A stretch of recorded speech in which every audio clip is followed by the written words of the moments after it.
Question number 55 है 3/2 x square plus 16x plus 10। यहाँ पर हमें एक क्वाड्रेटिक ट्राइनोमियल गिवन है जिसे हमें फैक्टराइज करना है। फिर से हम देख रहे हैं कि ये जो हमें पॉलिनोमियल गिवन है उसमें एक टर्म क्या है, रेशनल नंबर है। सो जब भी हमें कोई ऐसा पॉलिनोमियल गिवन हो जिसमें कोई टर्म रेशनल नंबर हो तो सबसे पहले हमें उस गिवन पॉलिनोमियल को फैक्टराइज कर लेना चाहिए। सो यहाँ पर हम इस पॉलिनोमियल को सबसे पहले फैक्टराइज कर लेते हैं। यहाँ पर डिनोमिनेटर क्या है, 2 है। यहाँ पर डिनोमिनेटर कुछ भी नहीं है, सो 1 एज्यूम कर लेते हैं। यहाँ पर डिनोमिनेटर कुछ भी नहीं है, सो 1 एज्यूम कर लेते हैं। 2 1 1 का एलसीएम क्या हो जाएगा, 2 ही हो जाएगा।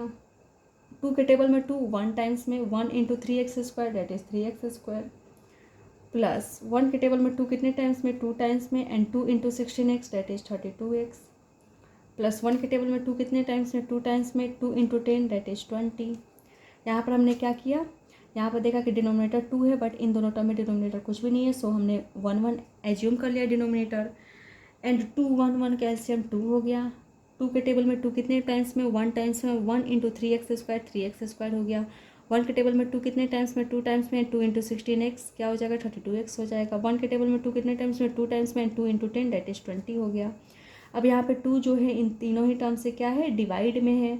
सो 1/2 1/2 1/2 क्या होगा, तीनों ही टर्म में कॉमन होगा। सो हम 1/2 कॉमन ले लेते हैं। क्या रिमेनिंग टर्म हो जाएगा, 3x square plus 32x plus 20।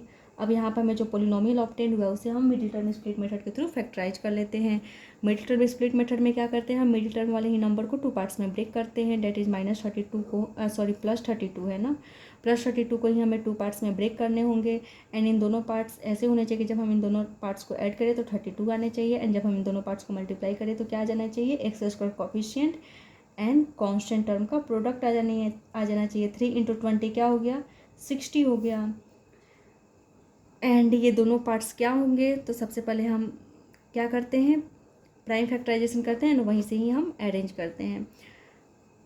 60 का प्राइम फैक्टराइजेशन क्या हो जाएगा, 2 3 जा 16, 2 3 जा 6 एंड 0, 2 1 जा 2, 2 5 जा 10, फिर क्या हो जाएगा 3 5 जा 15, फिर 5 1 जा 5। अब हमें ये जो नंबर ऑब्टेन हुआ है इसे ही 2 नंबर्स में अरेंज करने होते हैं एंड ये दोनों नंबर्स ऐसे होने चाहिए कि जब हम दोनों नंबर्स को ऐड करें तो 32 आए एंड मल्टीप्लाई करें तो 60 आए। तो हम यहाँ पे अरेंज कर लेते हैं। 2 2 जा 4, 4 3 जा 15, 15 प्लस 5 32 नहीं आएगा। 5 3 जा 15, 15 2 जा 30, 30 प्लस 2 करने पे 32 आ जाएगा एंड 30 प्लस 2 करने पे क्या आ गया, 32 आ गया एंड 30 इंटू 2 करने पे 60 भी आ गया। इट मीन्स कि दोनों नंबर क्या है, एक 30 है तो दूसरा 2 है। सो हम यहाँ पर ब्रेक कर लेते हैं। 3x स्क्वायर किसको ब्रेक किया, 32x को, तो क्या हो जाएगा 30x plus 2x plus 20। 2 terms की ग्रुपिंग करेंगे। 1/2 इन दोनों टर्म में क्या कॉमन है, 3 कॉमन है। 3x square 3 into 10 into x, तो इन दोनों टर्म में 3 कॉमन दिख रहा है तो हमने 3 कॉमन ले लिया। फिर x भी कॉमन है।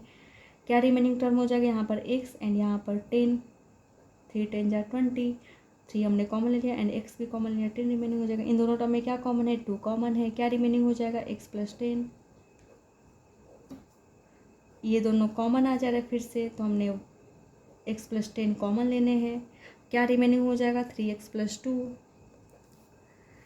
आंसर क्या गिवन है, x/2 plus 5 into 3x plus 2 given है। ये वाला फैक्टर तो हमें मिल जा रहा है बट ये वाला फैक्टर में चेंज है।